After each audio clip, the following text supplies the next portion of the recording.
फूल परी के जादुई फूलों वाला वरदान। रामगढ़ राज्य के एक छोटे से गांव में चंचल नाम की एक लड़की अपनी चाची केतकी के साथ रहती थी। चंचल जब बहुत छोटी थी तभी उसके माता पिता का एक हादसे में मृत्यु हो गया, जिसके बाद चंचल अपनी चाची केतकी और चचेरी बहन टीना के साथ रहने लगी। शुरू में तो केतकी ने गांव वालों की वजह से चंचल को अपने घर में पनाह तो दे दी, लेकिन अब चंचल उसे एक बोझ की तरह लगने लगी। अरे ओ कलमुही, सूरज सर पर चढ़ गया है और महारानी यहाँ आराम फरमा रही है। चाची, वो मैंने रसोई का सारा काम कर दिया है। मेरे सर में बहुत दर्द हो रहा था, इसलिए मैं यहाँ थोड़ा आराम कर रही थी, पर अचानक मेरी आँख लग गई। खूब समझती हूँ तेरे बहाने को। खाना क्या तेरी मरी हुई माँ आएगी बनाने के लिए? जा और जाकर खाना बना। माँ बाप तो चले गए और आफत मेरे गले छोड़ गई। अब यहीं खड़ी रहेगी या जाएगी भी? चंचल उदास मन से अपने कामों में लग जाती है। केतकी अपनी बेटी टीना को तो बहुत प्यार करती है, मगर चंचल पर खूब अत्याचार करती है। लेकिन चंचल बहुत ही विनम्र और दयालु थी।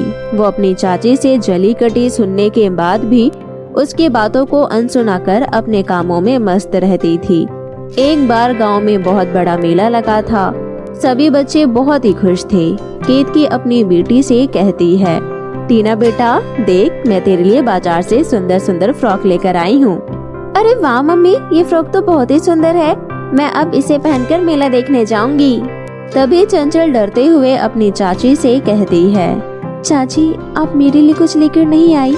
चाची, मेरे पास एक भी कपड़े नहीं है, जो भी है वो फट गए हैं। मैं मेले में क्या पहनकर जाऊंगी? क्या कहा तू? और मेला?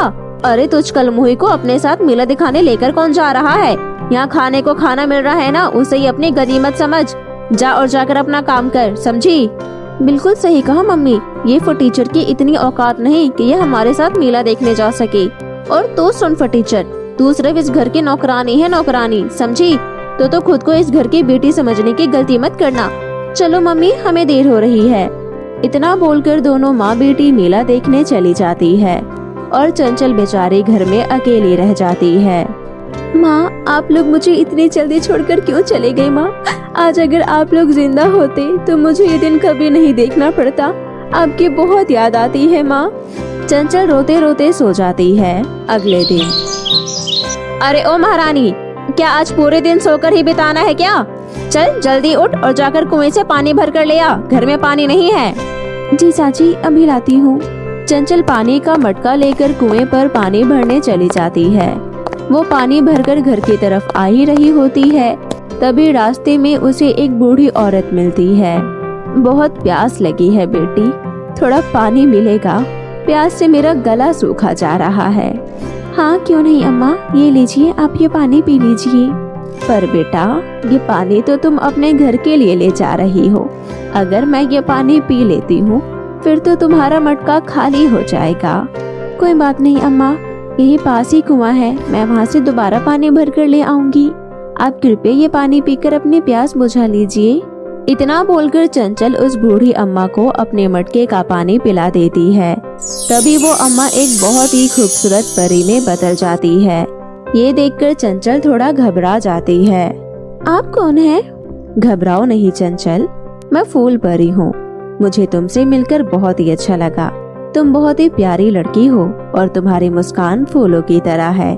अब से जब भी तुम हंसोगी तुम्हारे मुंह से फूलों की बारिश होगी, और जब भी रोगी तो तुम्हारे आंखों से आंसू की जगह हीरे मोती निकलेंगे। इतना बोलकर वो परी वहाँ से गायब हो जाती है।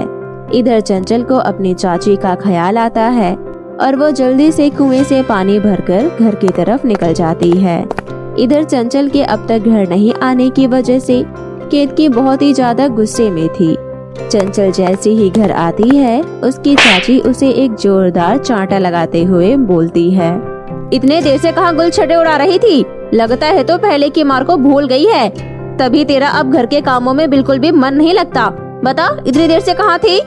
चंचल रोते हुए अपनी चाची को सारी बातें बताती है।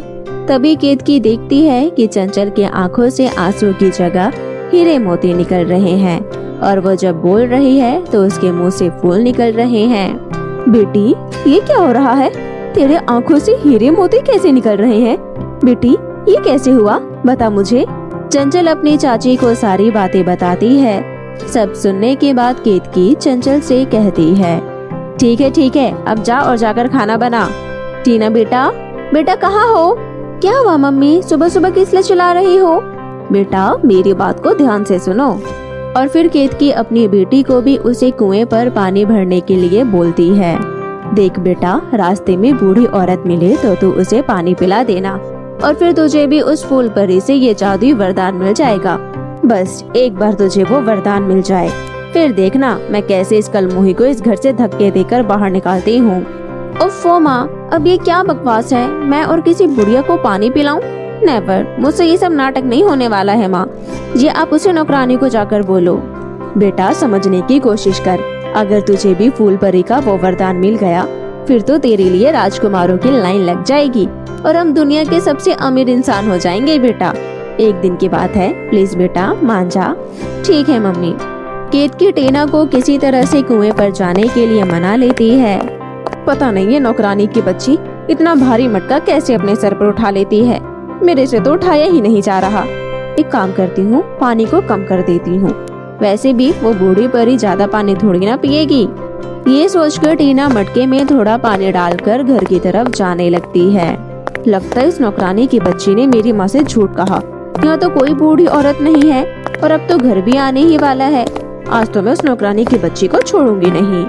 तभी पीछे से एक बहुत ही खूबसूरत राजकुमारी की आवाज आती है। सुनो, क्या तुम मुझे अपने मटके में से थोड़ा सा पानी पिला सकती हो? मुझे बहुत तेज प्यास लगी है और प्यास के मारे मेरा गला सूखा जा रहा है। क्या कहा? मैं क्या तुम्हें यहाँ पानी पिलाने वाली कोई भैंजो टाइप लड़की दिखाई दे रही हूँ जो यहाँ तुम जैसे प्यासे लोगों को पानी पिलाने के लिए बैठी हूँ? जाओ और खुद से जाकर पानी पी लो, मैं कोई तुम्हारी नौकरानी नहीं हूँ, समझी? देखो मुझे बहुत तेज प्यास लगी है और मेरे पास कोई बर्तन भी नहीं है, प्लीज तुम ही मुझे थोड़ा सा पानी पिला दो। एक तो वो बुढ़िया मुझे नहीं मिल रही है, ऊपर से तुम मेरा दिमाग मत खराब करो। अगर मैंने तुम्हें ये पानी पिला दिया फिर मैं उस बूढ़ी परी को क्या पिलाऊंगी? अब जाओ यहाँ से। अरे रे, तुम्हारी जबान तो बड़ी कड़वी है, लगता है पहली बार तुम्हें मेरी वजह से पानी भरना पड़ गया हो। तुम्हारी वजह से? What nonsense. तभी वो राजकुमारी परी में बदल जाती है। जिस बूढ़ी औरत की तुम तलाश कर रही हो वो मैं ही हूँ। आई एम सॉरी परी जी, प्लीज गुस्सा मत होइए और ये पानी पी लीजिए और मुझे भी उस नौकरानी की तरह, मेरा मतलब है चंचल की तरह, वो फूल और हीरे मोती वाला वरदान दे दीजिए। तुम जैसी लालची और मक्कार लड़की के मुंह से फूल और हीरे मोती तो कभी बरस ही नहीं सकते। अब से तुम जब भी बोलोगी तुम्हारे मुंह से सांप और मेंढक निकलेंगे। इतना बोलकर वो परी वहाँ से गायब हो जाती है और इधर गुस्से से बौखलाई हुई टीना घर आती है। मम्मी, ये चंचल की बच्ची कहाँ है? मैं उसे आज नहीं छोड़ूंगी, आज उसकी वजह से उस परी ने मुझे श्राप दे दिया। अरे बेटी, ये तेरे मुंह से सांप और मेंढक क्यों निकल रहे हैं? फिर टीना अपनी माँ को सारी बातें बताती है और फिर दोनों माँ बेटी गुस्से से चंचल को घर से निकाल देती है। चंचल रोते रोते वहाँ से चली जाती है। चंचल की आंखों से खूब सारे हीरे मोती निकलते हैं और वो उसे बेचकर अपने लिए एक सुंदर सा घर बनाकर खुशी खुशी रहने लगती है।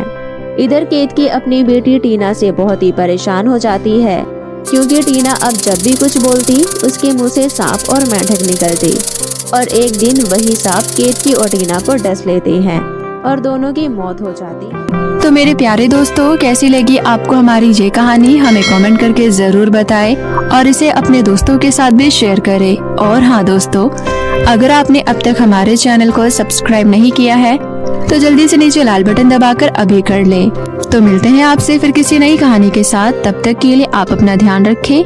बाय बाय दोस्तों।